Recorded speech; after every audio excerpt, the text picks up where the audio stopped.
এই বিড়ালের বাচ্চাটা আমাদের বাড়িতেই জন্ম হয়েছে, যার কারণে জন্মের পর থেকে আমরা পালি। বাড়ির সব ভাড়াটিয়ারা যে যা পারে খাওয়ায়, তা আমিও খাওয়াই। এই আজকে দুপুরে মুরগি মাংস নিয়ে একটু দুষ্টামি করতে গিয়ে দেখেন গাছের উপরে উঠে গেছে। দুষ্টামি করতে গিয়ে এর আঁচড় লাগে আমার হাতে। আজকে বেশ ভালো একটা ভোগান্তি ভুগলাম। আঁচড় খাওয়ার পর দুপুরে 11টার সময় বেরোইছি। 12টা 12:30 বাজে তখন মহাখালী কলার হসপিটালের পাশে যে সংক্রামক ব্যাধি সংক্রামক ব্যাধি হসপিটাল, ওইখানে গেলাম, ইঞ্জেকশন নিলাম। আবার 2 তারিখ যাব, আর 2টা নিতে হবে। নিয়ে আসলাম 2টার সময় বাসায়।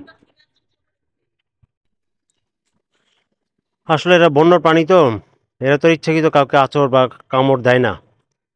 এটা তাদের প্রাকৃতিক স্বভাব। খেলাধুলা করে এইভাবে, হাত পা ছোড়াছুড়ি করে, তখন তো অনেকের আঁচড় লাগে।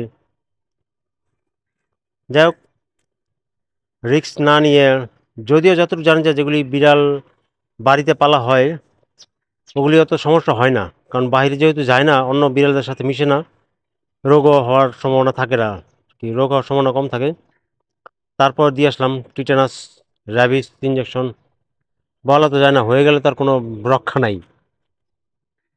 এখন অনেক জীবন বাকি রয়ে গেছে, অনেক কিছু জীবনে আশা ভরসা আছে। সব স্বপ্নগুলি তো পূরণ করতে হবে যতটুকু পারি। স্বপ্ন তো পূরণ হয় না, স্বপ্ন কখনো বাস্তব হয় না। দেখা যাক, দিয়ে আসলাম, ভালো হয়েছে। এখন আসলে এদের প্রতি আসলে খারাপ লাগে কিছু নাই, বা কষ্ট দিব কি, এটা তো আর ইচ্ছাকৃত দেয় না কামড়, আঁচড় বা কামড়। এটা এদের প্রাকৃতিক নিয়ম। বন্য প্রাণী তো, কি করব, দেখতে সুন্দর লাগে, সবাই ভালোবাসে, এর জন্যই। দেখা যাক, যারা বাড়িতে বিড়াল পালেন, ইঞ্জেকশন টিকা দিয়ে নিন, আর সাবধান।